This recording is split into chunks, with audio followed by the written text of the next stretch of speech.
आज हम लोग करेंगे पॉलिटी का रिवीजन, जिसमें आज का टॉपिक जो लिया गया वो लिया गया है फंडामेंटल राइट। जैसा कि हम लोग जान रहे हैं कि 30th को आपका एग्जाम होने वाला है और इतना तो कंफर्म हो चुका है कि बीपीएससी पुराने ट्रेडिशनल क्वेश्चंस पे तो इस बार नहीं जाएगी।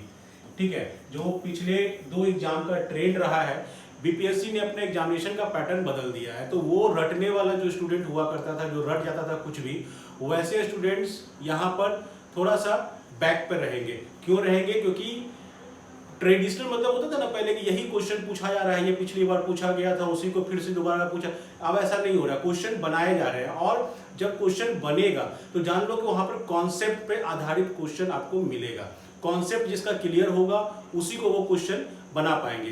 तो पहले था कि हिस्ट्री से 30 क्वेश्चन आ जाएंगे, तो साइंस से 30 क्वेश्चन आ जाएंगे, ऐसा फिक्स था।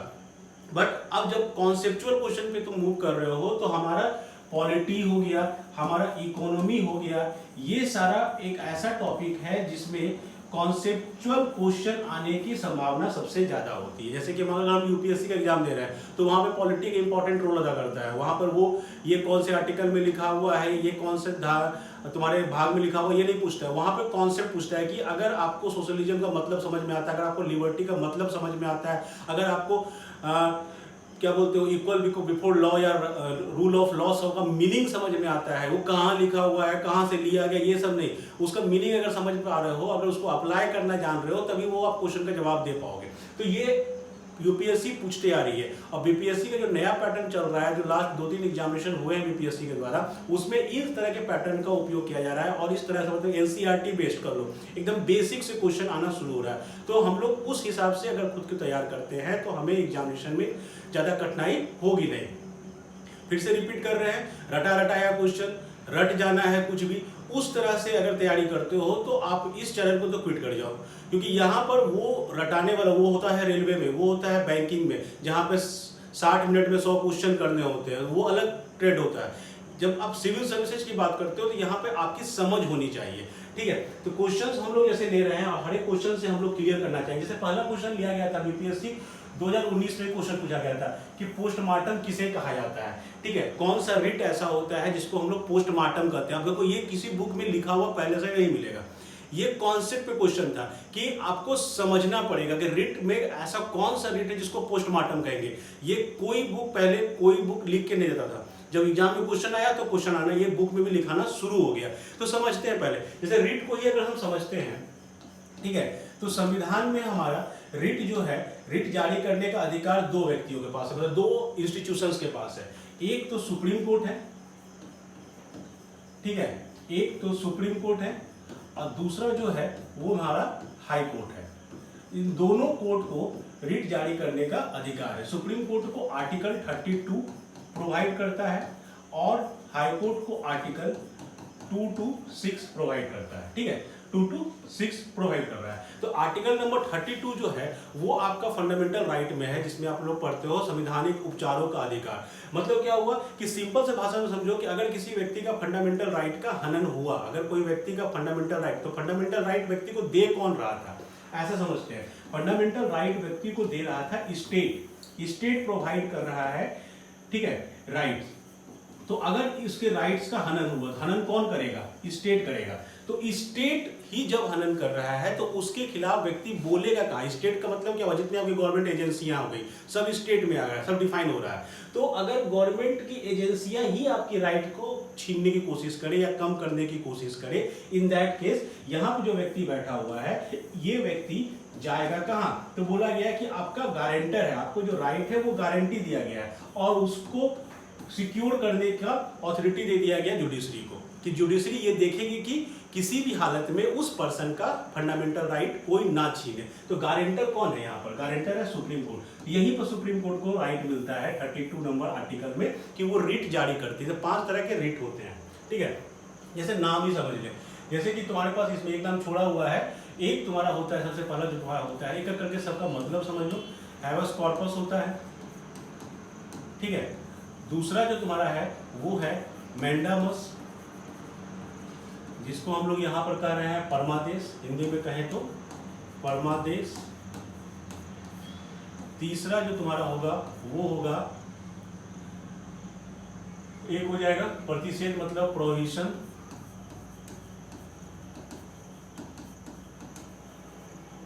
ठीक है। चौथा जो तुम्हारा हो जाएगा अधिकार परीक्षा अगर करते हैं तो क्यू वारंटो,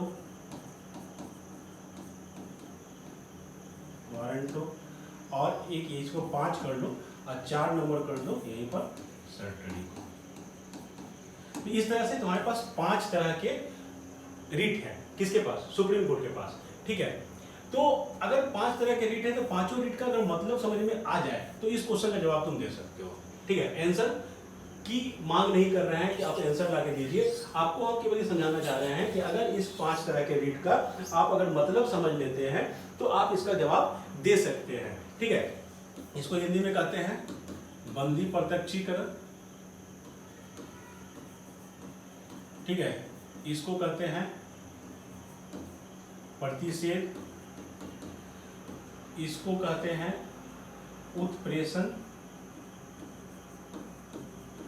अब देखो जैसे हैवेस कॉर्पस, इसका सीधा सा मतलब याद रखो, to have the body, to have the body मतलब बॉडी को हमारे सामने प्रस्तुत करो। मतलब क्या होगा, पहले एक लाइन में समझते जाओ कि हमको ये ऑर्डर दे रहा है, कोर्ट ये ऑर्डर दे रही है, जुडिशरी ऑर्डर दे रही है कि बॉडी को हमारे सामने प्रस्तुत करो। तो होगा क्या होगा, दो ही चीज हो सकता है, या तो पुलिस किसी व्यक्ति को उठा ली होगी, जेल में रख दी होगी, ठीक है, या कोई प्राइवेट व्यक्ति किसी व्यक्ति को उठा लिया होगा।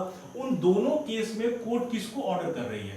कोर्ट ऑर्डर कर रही है पुलिस अथॉरिटी को, पुलिस अथॉरिटी को। अगर पुलिस ने ही खुद उठाकर रखा तो पुलिस को ऑर्डर दे रही है कि जिस व्यक्ति को तुम रखे हो छुपाकर उसको बाहर लेके मेरे सामने आओ। या कोई दूसरा प्राइवेट व्यक्ति किसी व्यक्ति को उठाया है तो पुलिस को ऑर्डर दे रही है कि जाओ तुम उस प्राइवेट व्यक्ति से उस व्यक्ति को उठा के लाओ मेरे सामने।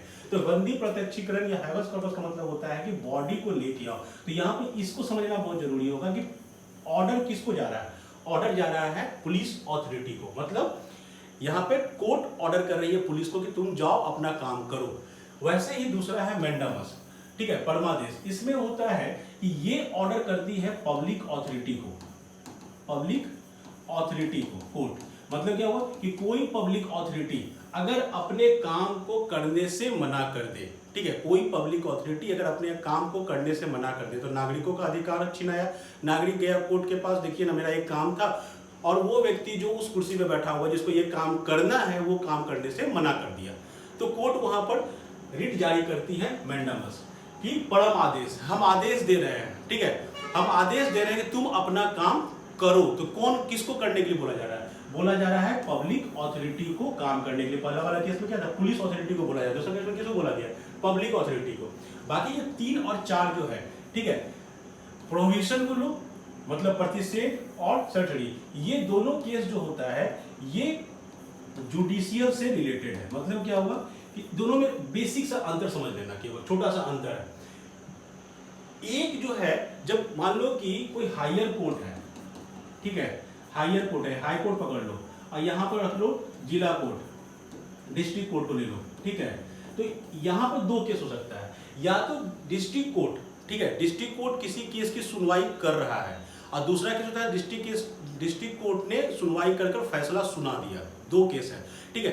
दोनों केस में अगर डिस्ट्रिक्ट कोर्ट अपने जुरिडिक्शन से बाहर चला जाए, मतलब क्या हुआ, उसको अधिकार नहीं था कि एक टाइप का सजा सुनाने का, लेकिन वो सजा सुना दिया, या उसको अधिकार नहीं था किसी और जुडिशरी का मामला उठा के सुनने का, लेकिन वो सुन लिया। जैसे मान लो कि हम बात कर रहे हैं कि मुंगेर में, तो मुंगेर का जो डिस्ट्रिक्ट कोर्ट है वो भागलपुर का केस सुनना शुरू कर दे, तो यहाँ पे क्या हुआ कि जो कोर्ट है वो अपने एरिया से बाहर चला गया, ठीक है। वैसे केस में अपर जो कोर्ट होता है वो डायरेक्ट करता है अपने कोर्ट्स को कि यार तुम गलत कर रहे हो। तो दो वहां पे गलत अगर हो रहा है तो 2 चीज हो सकता है, या तो गलत सुनवाई चल रहा होगा या गलत सुनवाई का फैसला हो गया होगा। अगर फैसला हो गया, ठीक है, तो प्रोहिबिशन लगेगा, और अगर सुनवाई चल रही है तो उत्प्रेषण लगेगा, ठीक है।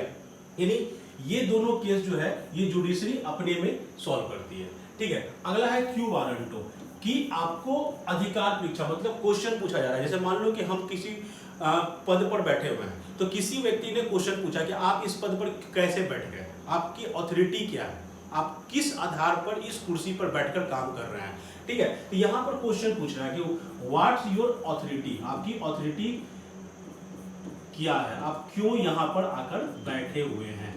तो इस तरह से पांचों रीट को देख लिया हम। तो पांचों रीट को देख लिए तो इसमें कहीं पर हमको पोस्टमार्टम नहीं दिखा, ठीक है, यही पे कहीं पर हमको पोस्टमार्टम दिखा नहीं। तो हुआ क्या, अब देखो इसको ना दूसरे तरीके से समझते हैं। पहला था टू हैव द बॉडी, तो जो व्यक्ति गायब हुआ होगा, ठीक है, तो उसके परिवार के लोग या वो व्यक्ति ही कंप्लेन करेगा कि हमको बचाओ, ठीक है। यहां पर जो पीड़ित है, तो ठीक है, मान लो कि हमको बंद कर दिया गया जेल में, तो हम पीड़ित हैं, यहां पर हम पीड़ित हैं, तो हम जाएंगे ना, हम अपना कोर्ट को बोलेंगे कि भैया बचाओ हमको, या हमारा परिवार का कोई व्यक्ति बोलेगा, मतलब क्या हुआ, हम ही बोल रहे हैं। तो यहां पर क्या हुआ कि पीड़ित जो है वो बोलने जा रहा है। यहां पर जब पब्लिक अथॉरिटी में गए थे मैंडामस में, तो क्या था कि जो पीड़ित है, जिसका काम नहीं हुआ, वो गया कोर्ट बोलने के लिए कि मेरा काम नहीं हुआ, यानी कोर्ट के पास कौन गया, पीड़ित खुद गया। तीसरे और चौथे केस में भी क्या होगा, जिस व्यक्ति का सुनवाई चल रहा होगा या जिस व्यक्ति का जजमेंट आया होगा, वही व्यक्ति पीड़ित है, वही गया हाई कोर्ट के पास, वही जाएगा सुप्रीम कोर्ट के पास कि मेरा गलत डिसीजन हो गया या मेरे साथ गलत हो रहा है। तो उस केस में वो पीड़ित व्यक्ति गया कोर्ट।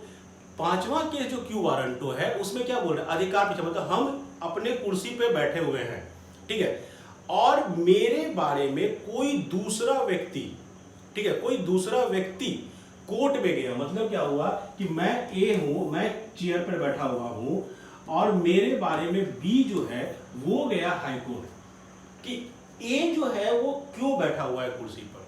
तो इसमें पीड़ित कौन है, इसमें पीड़ित मैं हूं, क्योंकि जवाब किसको देना है, हमको जवाब देना है, ठीक है। यहां पर पीड़ित हम हो गए, तो बी चला गया कोर्ट में पूछने के लिए कि ए, क्या कभी ए खुद से अपने अधिकार का परीक्षा करेगा, क्या ए जो है, जो कुर्सी पे बैठा हुआ, खुद से अपने आप से क्वेश्चन पूछेगा कि हम क्यों बैठे हुए हैं इस कुर्सी पर, वो कभी नहीं पूछेगा। जब भी उसके बारे में ये क्वेश्चन उठेगा तो वो कोई दूसरा थर्ड पर्सन ही ये क्वेश्चन पूछेगा।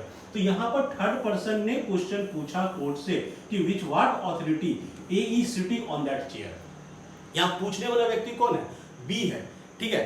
तो पोस्टमार्टम अगर बोलते हैं तो जिस व्यक्ति की मृत्यु हो जाती है, जिस व्यक्ति की मृत्यु हो जाती है, क्या वो खुद से बोलता है कि मेरा बॉडी का पोस्टमार्टम करो, हम कैसे मरे, वो तो मर गया, वो तो नहीं बोल सकता है। तो जिस व्यक्ति की मृत्यु हो गई वो खुद से तो बोलेगा नहीं कि मेरा बॉडी को फाड़ के देखो कि हम कैसे मरे, नहीं, उसके बारे में पूछा कौन, दूसरा कोई व्यक्ति जो उसका रिलेटिव होगा, जो उसका कोई दोस्त होगा या पुलिस होगी, वो जानना चाह रही है कि ये मरा कैसे। तो क्यू वारंटो मतलब क्या होगा कि पोस्टमार्टम एक तरीके से, मतलब जो पीड़ित है वो खुद नहीं बोल रहा है, उसके बारे में कोई और बोल रहा है, दैट इज क्यू वारंटो। सो आपका आंसर जो यहां पर था वो था डी, ठीक है।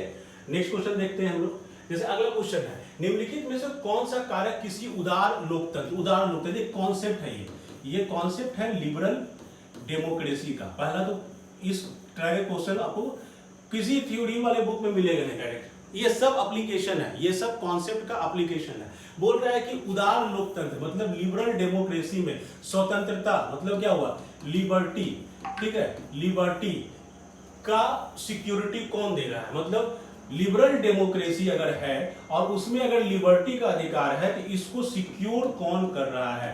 पहले तो इस क्वेश्चन को ही समझ लो, लिबरल डेमोक्रेसी का मतलब क्या होता है। लिबरल डेमोक्रेसी का मतलब होता है वैसा डेमोक्रेसी जिसमें पब्लिक जो है वो गवर्नमेंट को चुनती है, जिसमें पब्लिक जो है वो गवर्नमेंट को चुनती है, ठीक है। अब पब्लिक चाहे तो गवर्नमेंट को चेंज भी कर सकती है। तो चलो हमारे देश में तो यही व्यवस्था है, ठीक है, हमारे देश में व्यवस्था तो यही वाली है, यानी लिबरल डेमोक्रेसी हमारे यहाँ है, तो हमारे यहाँ लिबर्टी भी है, एकदम लिबर्टी है। तो क्वेश्चन पूछा जा रहा है कि अगर कौन सा कारक है जो उदार लोकतंत्र में स्वतंत्रता की सर्वोत्तम सुरक्षा को नियत करता है, जो सिक्योर कर रहा है, कौन है। अब चलो चारों ऑप्शन पे देखते हैं। पहला एक प्रतिबद्ध न्यायपालिका, मतलब क्या होगा, कमिटेड जुडिशरी। पहले इसका मतलब समझो, कमिटेड जुडिशरी मतलब क्या हुआ, कमिटेड जुडिशरी का मतलब हुआ कि वैसा जुडिशरी जो सरकार के प्रति जवाबदेह हो, जो सरकार के प्रति जवाबदेह हो। मतलब यहां पर हुआ कि जुडिशरी जो है इज रिस्पॉन्सिबल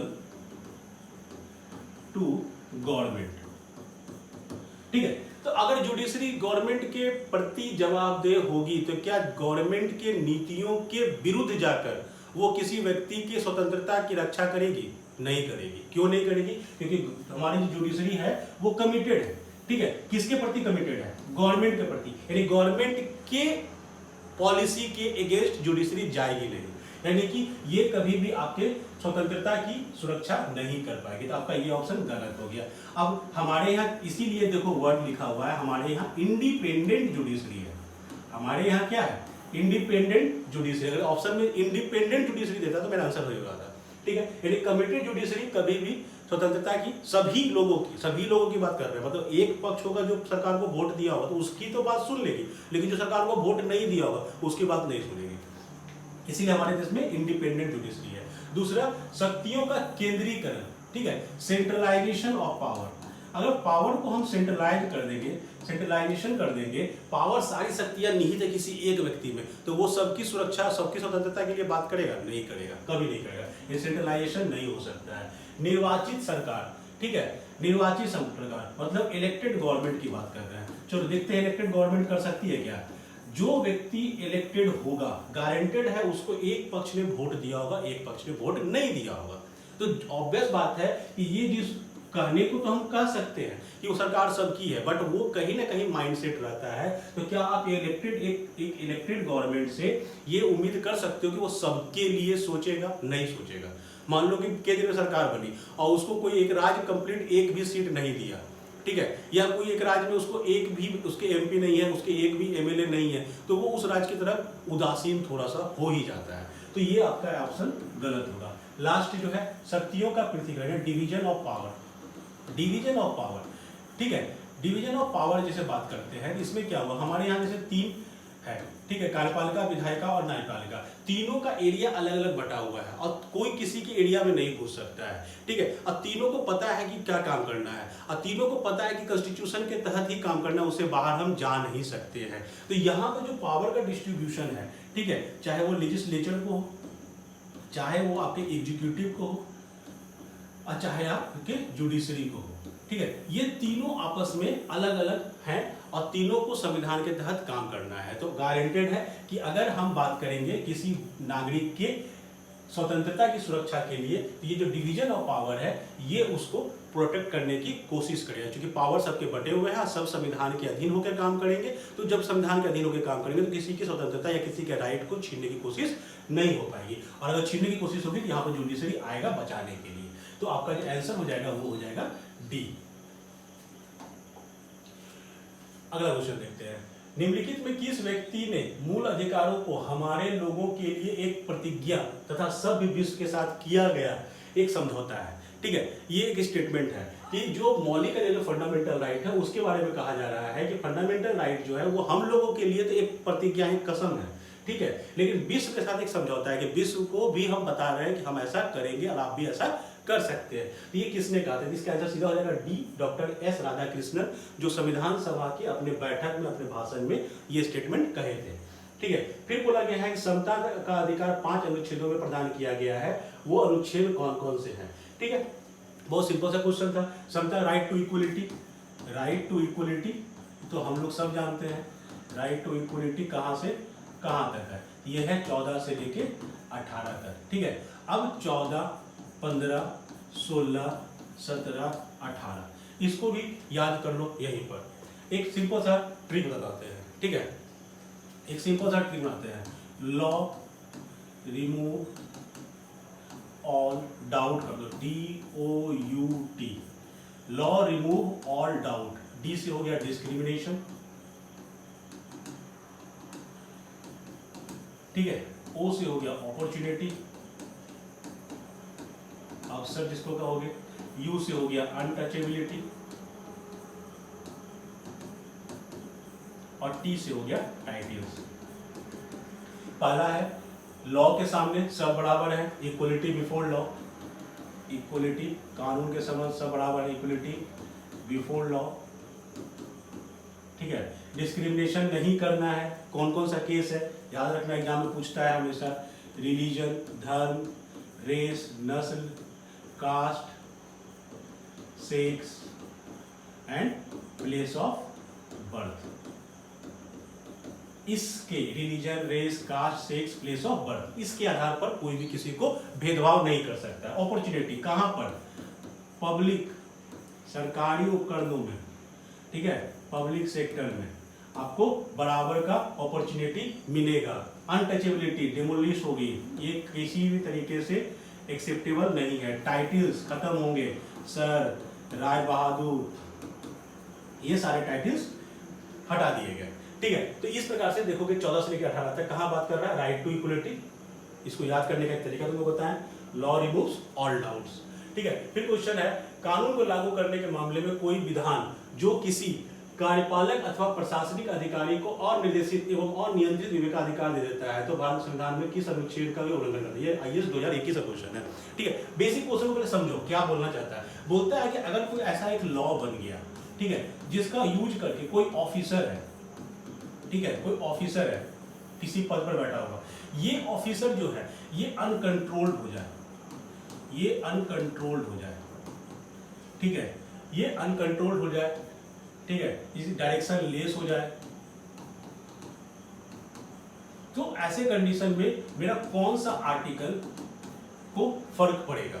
ठीक है, तो देखो ध्यान से समझो कि अगर लॉ बना, मतलब कहने का क्या है, फंडामेंटल राइट में कौन सा आर्टिकल यहां पर चेंज होने वाला है। तो अगर लॉ बना तो लॉ जो बन रहा था जिसमें सबसे पहला जो हम लोग पढ़ते हैं equality before law, equality before law, यानी लॉ के सामने सभी लोग बराबर हैं। ठीक है, लेकिन अगर कोई ऑफिसर उस लॉ का यूज करके इसको किस लोगों को अनकंट्रोल्ड हो गया तो गारंटेड है वो सबको बराबरी का मौका नहीं देगा, किसी एक पक्ष को लाभ देगा, किसी एक पक्ष को छोड़ देगा।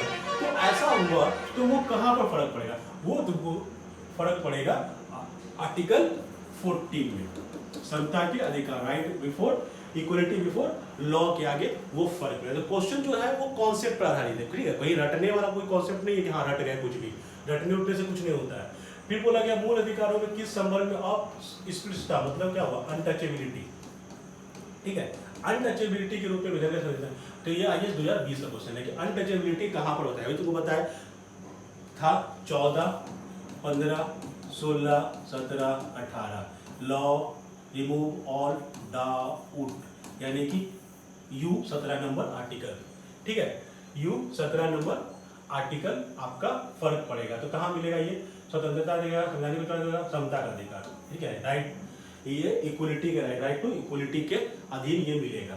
फिर पूछा गया विधि का नियम, यानी कि रूल ऑफ लॉ। पहले इसको समझ ही लो। पहले रूल ऑफ लॉ का मतलब क्या, बीपीएससी 2020 66 बीपीएससी, चलो अच्छा क्वेश्चन पूछा था, कभी बीपीएससी पहले भी अच्छा क्वेश्चन पूछा करती थी। रूल ऑफ लॉ का मतलब क्या हुआ, हिंदी में समझो। पहले रूल मतलब हुआ शासन, लॉ मतलब हुआ कानून, साधारण भाषा में समझो, और सरकार, इसको समझो साधारण भाषा में संविधान। हमारे देश में जो सरकार है वो संविधान की सरकार है। हमारे देश में सरकार किसकी है, संविधान की सरकार है। अगर हम बोलते हैं कि मोदी सरकार है, ठीक है, चलो ठीक है, आम पब्लिक तो कुछ भी बोल सकती है कि मोदी की सरकार है, ठीक है, नहीं, मोदी की सरकार नहीं, सरकार केवल संविधान की हो सकती है, किसी व्यक्ति की सरकार नहीं होती। संविधान ने ये प्रावधान दिया तब जाके कोई व्यक्ति उस कुर्सी पर बैठा, अगर संविधान ये प्रावधान नहीं देगा तो नहीं बैठेगा कोई। ठीक है, तो सरकार जो है वो संविधान की है। तो पूछता है इसका मतलब क्या है। इसका मतलब जो होता है, सबसे पहला मतलब इसका होता है वो होता है कि सब लोग बराबर हैं। ठीक है, सब लोग इक्वल है किसके सामने, बिफोर लॉ, लॉ के सामने सब बराबर है। यानी कि पहला लाइन है सभी के लिए एक कानून, एकदम सही है, यहां भी दिया हुआ है सभी के लिए एक कानून। अब इसमें फंसाएगा तुमको कि न्यायतंत्र क्या राज्य।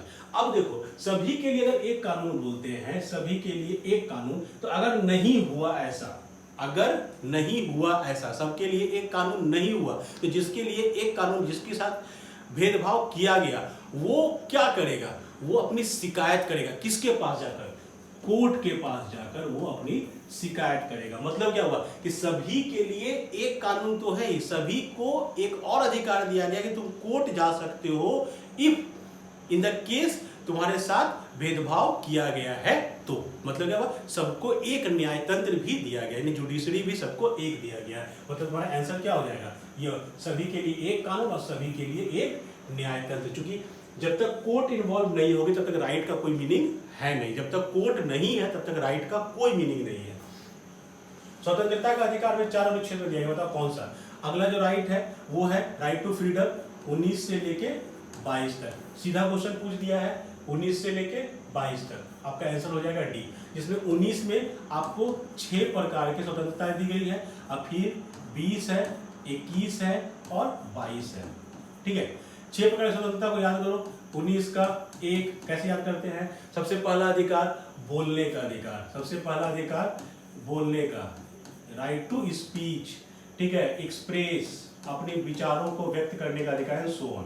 तो पहले क्या होगा, ऐसे ऑर्डर में रखो, पहले बोलेंगे, जब बोलेंगे तो क्या करेंगे, सभा करेंगे, सभा करेंगे तो क्या करेंगे, यूनियन या संघ बनाएंगे।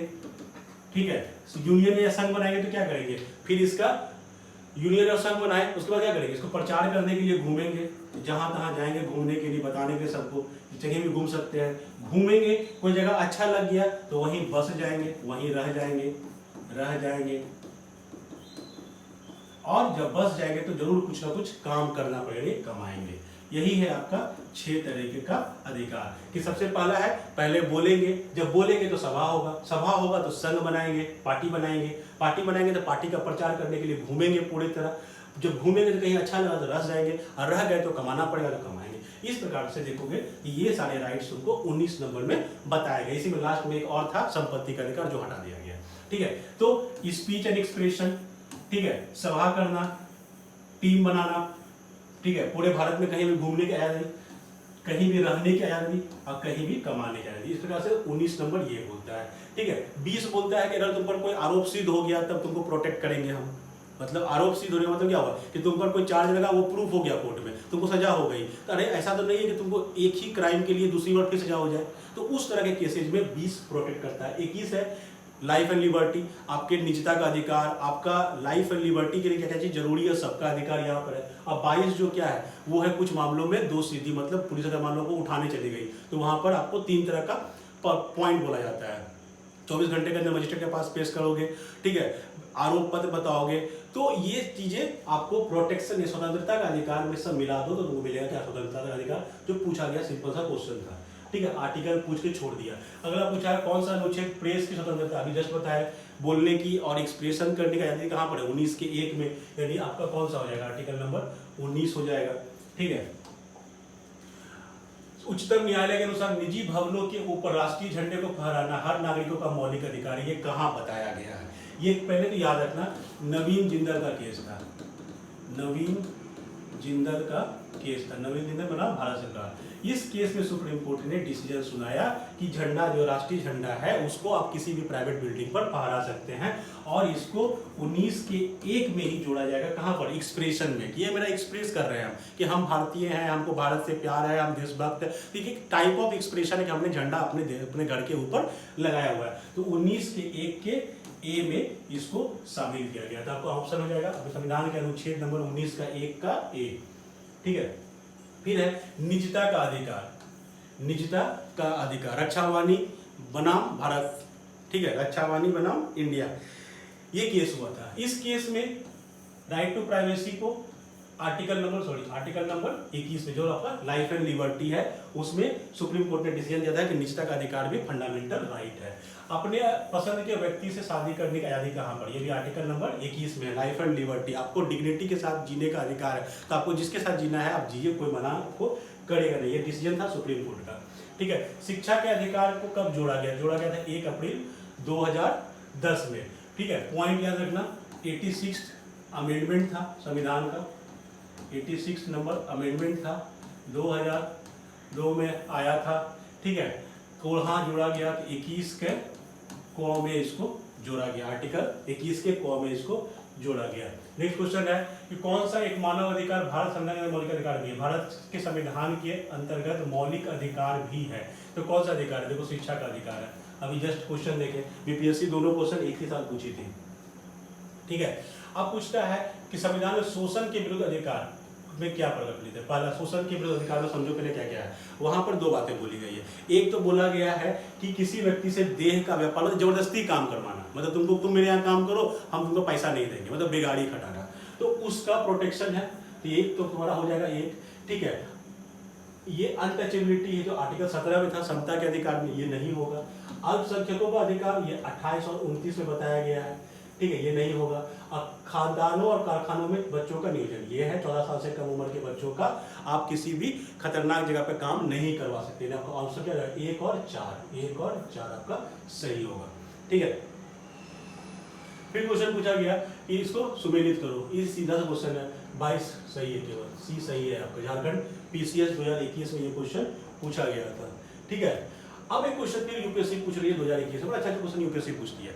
जैसे क्वेश्चन पूछिए, पैरोल पे क्वेश्चन पूछिए कि यदि जब एक कैदी पर्याप्त आधार प्रस्तुत करता है तो ऐसे कैदी को पैरोल मना नहीं किया जाता, क्योंकि वह उसके अधिकार का मामला हो जाता है। अभी सरकारी सेवक बने नहीं हो, जब बन जाओगे ना तो तुमको समझ में आएगा। जो छुट्टी बोलते हैं हम लोग, एक्चुअली पैरोल क्या है? छुट्टी है, जेल से छुट्टी। कोई कैदी अच्छा से अच्छे व्यवहार से रह रहा है और उसके साथ कुछ उसके घर में कुछ मिस हैपनिंग हो गया है या कोई कंडीशन ऐसा है, तो उस कंडीशन में जेल की अथॉरिटी जो होती है उस कैदी को कुछ दिनों के लिए बाहर जाने देती है, जो एक प्रकार का कहो तो छुट्टी दी है। दिमाग में बैठा कर रखो कि छुट्टी तुम्हारा अधिकार कभी नहीं है, ठीक है। यानी पहला स्टेटमेंट जो दिया हुआ है वो स्टेटमेंट ही गलत है, अधिकार तो कभी नहीं होगा। और कैदी को पैरोल पर छोड़ने का जो डिसीजन होता है तो वो हर राज्य में अलग अलग नियम है, तो ये राज्य के सरकार को अपने नियम है, ये सही है, यानी केवल 2 हो जाएगा सही क्वेश्चन। अब बताओ, कोई सब बुक में तुमको दिखेगा कि पैरोल पढ़ाया होगा? नहीं पढ़ा, कॉमन सेंस है, यहाँ पर राइट्स में कॉमन सेंस है, ठीक है। निम्नलिखित में से किसको संविधान द्वारा मौलिक अधिकारों को लागू करने की शक्ति दी गई? जैसे सबसे पहला क्वेश्चन बताए थे कि लागू करने की शक्ति मतलब क्या हुआ? गारंटर, हु इज गारंटर, कि फंडामेंटल राइट का गारंटर है कौन? तो 2 गारंटर है, एक सुप्रीम कोर्ट है और एक हाई कोर्ट है। सुप्रीम कोर्ट आर्टिकल 32 से और हाई कोर्ट आर्टिकल 226 से डायरेक्ट होती है, यानी कि आपका आंसर हो जाएगा सर्वोच्च न्यायालय एवं उच्च न्यायालयों को, ठीक है। नेक्स्ट क्वेश्चन है संपत्ति के अधिकार के बारे में बताओ। ये आईएएस 2021 का क्वेश्चन, संपत्ति का अधिकार। संपत्ति का अधिकार पहले 19 में ही था, ठीक है, जो बता रहे थे तुमको 1 2 3 4 5 6 7 नंबर पर संपत्ति का अधिकार था। बट 44th अमेंडमेंट होता है 1978 में, तो 78 में इसको यहाँ से डिलीट कर दिया गया, नहीं आप संपत्ति का अधिकार मौलिक अधिकार नहीं है, और इसको लाके रख दिया गया आर्टिकल नंबर 300 के भाग 12 में, ठीक है। यहाँ पर संपत्ति का अधिकार है, तो संपत्ति का अधिकार हमारे कॉन्स्टिट्यूशन में तो लिखा हुआ है बट फंडामेंटल राइट्स की लिस्ट में नहीं है, तो दिमाग में ये बैठा रखो। तो पहला ऑप्शन ये विधिक अधिकार है जो केवल नागरिकों को प्राप्त है, या विधिक अधिकार है जो किसी भी व्यक्ति को प्राप्त है, या मूल अधिकार, मूल अधिकार काट दो, या ना तो मूल अधिकार ना विधिक, ये भी काट दो, चूंकि विधिक होगा। क्यों विधिक होगा? क्योंकि संविधान में लिखा हुआ तो है। अब क्वेश्चन उठता है संविधान में है तो नागरिकों और नागरिक के बाहर की बात करो, ठीक है। तो संपत्ति का अधिकार मान ऐसे सोचो, मान लो कि जापान में कोई व्यक्ति है, भारत में नौकरी कर रहा है, क्या उसको कमाने का अधिकार है कि नहीं है? मान लो वो यहाँ से सैलरी उठाया तो उसको कुछ खरीदने का अधिकार है कि नहीं? एकदम अधिकार है, यानी कि ये विधिक अधिकार है और किसी भी व्यक्ति को प्राप्त है। नेक्स्ट क्वेश्चन देखो, संपत्ति के अधिकार के कथनों पर बात करो। अनुच्छेद 301 संपत्ति के अधिकार से संबंध है, अभी बताए आर्टिकल 300 क है, ये बोल रहा है 301, गलत हो गया स्टेटमेंट। संपत्ति का अधिकार एक विधिक अधिकार है किंतु यह मूल अधिकार नहीं है, हाँ ये बात सही है। संपत्ति का अधिकार 300 क में है, उस समय केंद्र में कांग्रेस सरकार द्वारा 44वां संविधान संशोधन लाया गया था, नहीं ये गलत है, क्योंकि 44वां संशोधन तो लाया गया था, ये सही है, ठीक है 1978 में, लेकिन सरकार उसमें कांग्रेस की नहीं थी, सरकार उसमें थी जनता पार्टी की, मोरारजी देसाई थे पीएम, कांग्रेस की सरकार नहीं थी। तो आपका ये स्टेटमेंट भी गलत हो जाएगा, आपका आंसर कौन सा हो जाएगा? केवल 2 सही, केवल 2 सही हो जाएगा। देख लो क्वेश्चन यूपीएससी का कैसे पूछा जाता है। अब पूछता है उन मौलिक अधिकारों का चयन करें जो भारतीय नागरिकों को प्राप्त है किंतु गैर नागरिकों को नहीं है। अब इसको पहले दिमाग में डालो, भारतीय नागरिकों जो सबको प्राप्त है वो देखो क्या होगा, 14 होगा, सबसे पहले समता का अधिकार 14 तो होगा, ठीक है। और उसके बाद तुम उठा लो 20, 21, 22, 23, 24, 25, 26, 27, 28, यहां से लेके यहां तक ये जो आर्टिकल्स है ये आर्टिकल सभी के लिए है। तो अब पकड़ के चलो, भाषण और अभिव्यक्ति की आजादी क्या गैर नागरिकों को मिलेगी? 19 नंबर था बोलने वाला, ठीक है, तो गैर नागरिकों को नहीं है, तो ये तो नहीं है गैर नागरिकों को, ठीक है। कानून के समझ समझता ये है, अल्पसंख्यक नहीं, वो 29-30 होगा, ये नहीं होगा। जीवन और स्वतंत्रता 21 नंबर ये है, यानी कि 2 और 4। तो पूछा गया कौन नहीं है, तो 1 और 3, 1 और 3 आंसर हो जाएगा सही आपका। ठीक है, लास्ट क्वेश्चन, कौन सा मूल अधिकार विदेशी नागरिकों को प्राप्त नहीं है? अभिव्यक्ति की आजादी, बोले 19 नंबर विदेशों को प्राप्त नहीं है। तो इस प्रकार से ये तुम्हारे पॉलिटी के क्वेश्चंस थे। वैसे ही तुमको यहाँ पर मिलेंगे हिस्ट्री का क्वेश्चन, वैसे ही मिलेंगे साइंस के।